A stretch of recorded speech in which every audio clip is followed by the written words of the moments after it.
If for any reason you are done with your hydraulic bottle jack but the ram is still extended like so, here's how to tuck it back neatly into the main cylinder. Let's get to business.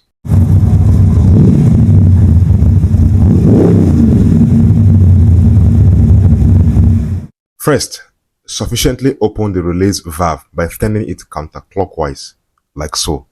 When you have at least made up to a 360-degree turn, use your palm and firmly apply load on the saddle.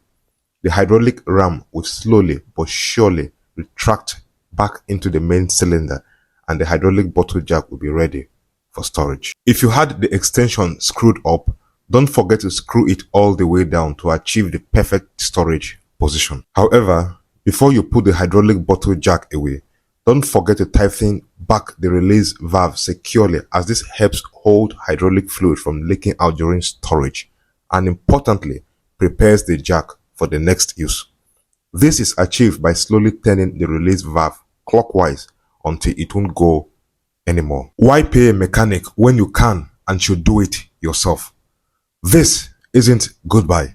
Catch ya on the next one.